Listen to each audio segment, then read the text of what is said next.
這個紗窗這邊已經壞掉了，我們今天就是要來修理這個紗窗。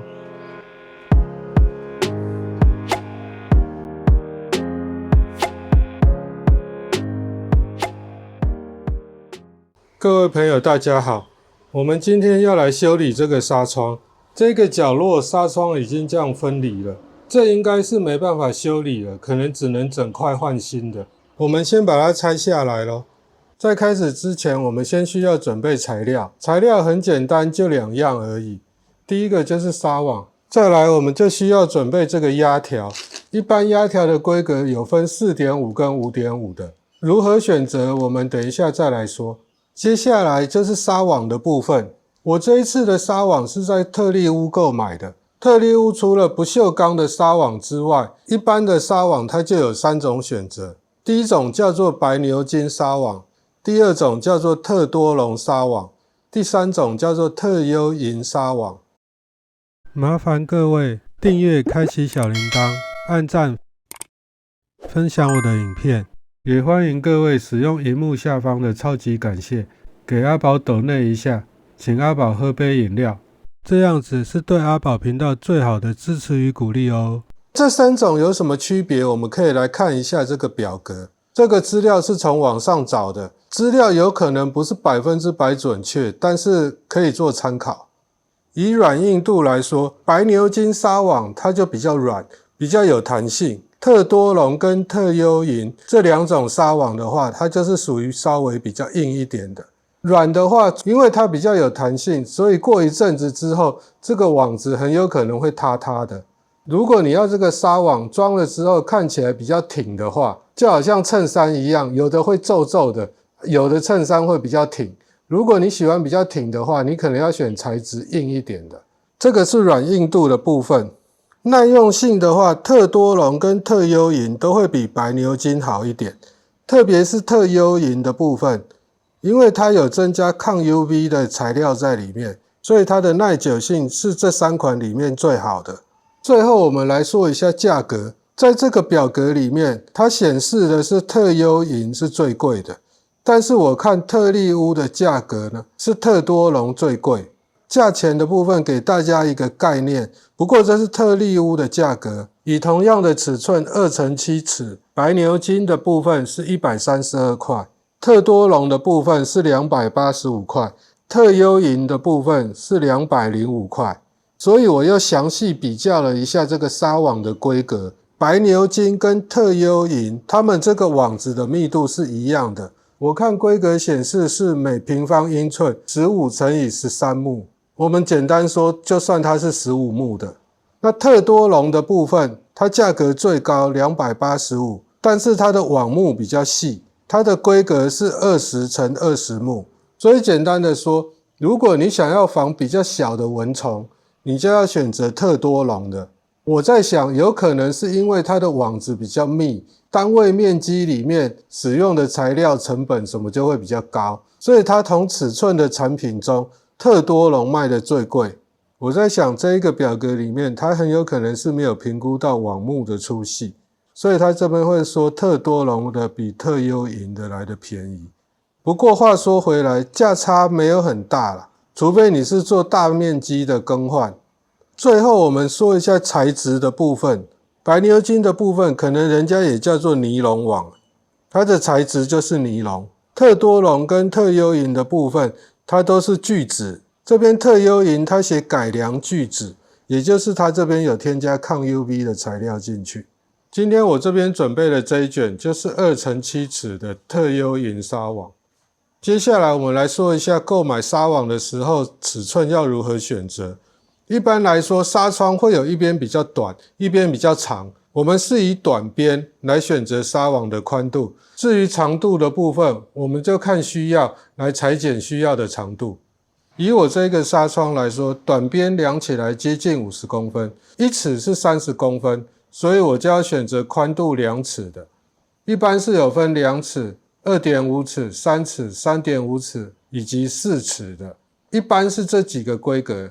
有一些店家他可能沒有賣那麼多規格，可能會只有2尺、3尺跟4尺，因為店家也不想囤那麼多貨嘛。像我買的這個就是寬度60公分，比較起來就會比我這個紗窗再寬一點，多出來的部分我們再剪掉。那長度的部分，特力屋都是以7尺為單位。一般如果你在材料行買的話，你可以指定說你要幾尺，它就剪給你。紗網的種類跟規格介紹完之後，接下來我們來說一下要如何選擇這個壓條。首先我們要量一下紗窗壓條溝槽的寬度，像我這個量起來大約 4.4 mm， 所以我的壓條規格要選擇 4.5 的。溝槽量出來4到5 mm 的，就選 4.5 mm。如果溝槽量出來5到6 mm 的，就選 5.5 mm 的壓條。我們來看一下今天需要的工具，美工刀、剪刀，這個都不用介紹了。1字起子，這個就是安裝紗窗紗網的專用工具。前面這邊有尖尖的，可以把這個壓條壓到溝槽裡面。如果你沒有這種專業工具，你就使用1字起子，只是會慢一點而已。下面的輪子的部分，這是可以讓你用滾的這樣子，把這個壓條壓進去。這個工具我買了也有點久了，可能就20-30塊吧。接下來我們就來把這個紗網拆下來。各位可以看一下，它這個網子已經脫落了，沒辦法用原本這個網子復原，因為它這樣已經太短了，所以我們只能整張把它換新的。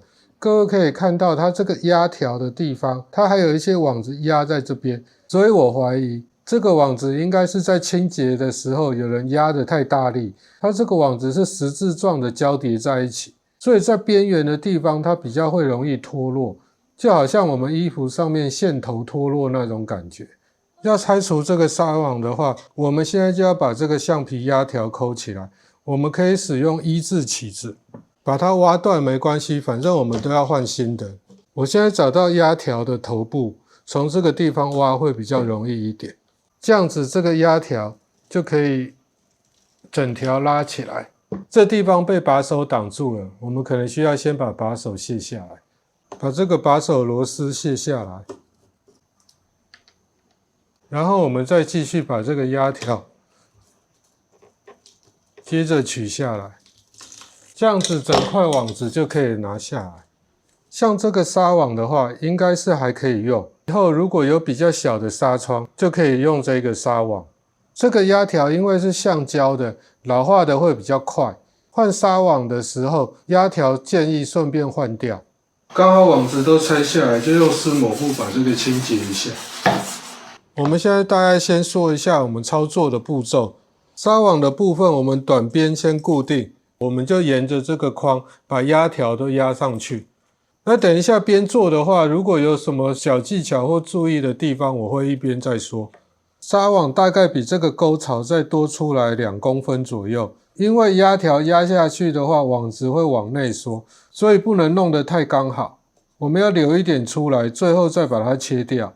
壓條的部分，我現在要壓這一邊，從這裡壓到這邊來，所以我開頭會在這個地方，大概留5公分左右。那我們現在就從這一邊開始，用這個工具上面尖尖這個地方，頭的地方先不要壓得太下去，萬一等一下我們需要把它挖起來做一下調整的時候會比較好挖。我們現在先把網子拉直，格子的線條跟框它是成直線的，確定它已經直了之後，我們就這一個角落把它壓下去，這個拐角這邊先把它壓好，然後我們把這個壓條這樣子拉過來，拉到這一個角落，網子也拉直，稍微緊一點點。我們不要這樣子一路壓過來，這樣子的話可能會有鬆有緊。我們這個轉角壓好之後，我們先壓對面這個轉角，對面這個轉角壓好之後，我們再把中間這邊壓下去，慢慢的分開壓好之後，我們再用滾的把它滾下去，這樣子壓起來整條網子比較受力會均勻。這個轉角也壓好之後，我們就可以換到中間。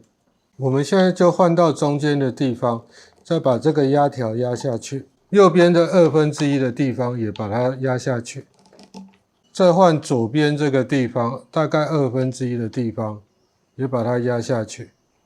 這個壓條一定要壓緊，如果沒壓緊的話，紗網很容易會脫落。然後我們就這樣子推，把它推下去。這樣子整條壓條就被壓下去了。如果你不先壓中間，再把這些點壓下去的話，你如果直接這樣子壓過去，到時候那個壓條可能在這地方會凸出來很多。這邊壓好之後，同樣的做法，我們就要壓這個長邊這裡。現在我們壓這個長邊，這個角落先壓好，然後把這個紗網拉開，確認這個紗網是直的。紗網的話，稍微用一點力把它撐直，不要這樣子鬆鬆的，因為鬆鬆的話，壓到後來這個紗網就不挺。這個點壓好之後，就壓這個點，再壓中間，再壓右邊1/4，再壓左邊1/4，然後再用滾輪整個把它推平。我們現在先把這個點壓好，然後我們現在把左邊這個角落壓下去，這樣子它左右兩邊就固定了。要有工具還是比較好操作。我以前用1字起子真的不是很好操作。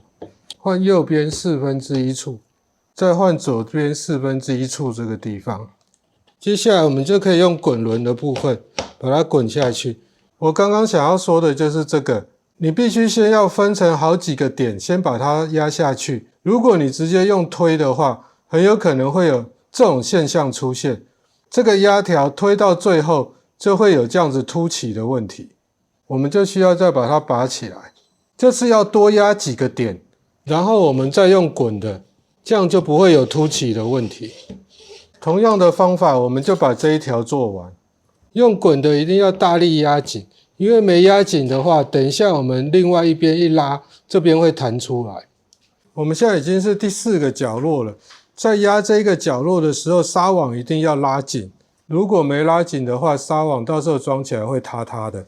拉緊之後，把壓條壓下去，多壓幾個點沒關係。好了之後，我們就用滾的，然後要用力壓緊。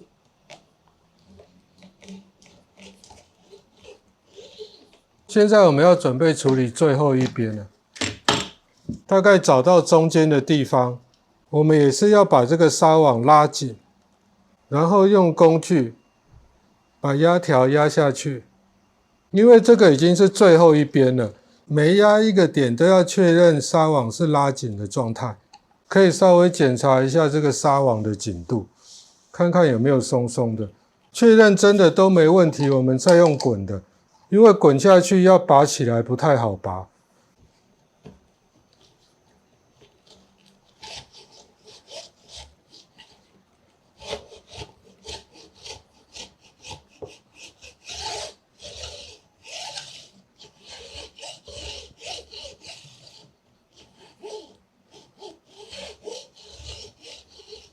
再把多出來的壓條剪掉，最後再把它壓下去。最後我們要再確認所有的壓條都確實有壓好，特別是角落的地方，你會發現它多餘的這個紗網，它會90度站起來。如果你的沒有90度站起來的話，表示你的壓條沒有壓好。最後我們再把多的紗網剪下來，我這邊是覺得用刀片比較好處理。如果你留的太多的話，網子會突出這個窗框的框面，手摸到的時候你就會覺得刺刺的。所以我們要用刀片，稍微低於框面一點點的位置，把它這樣子切開。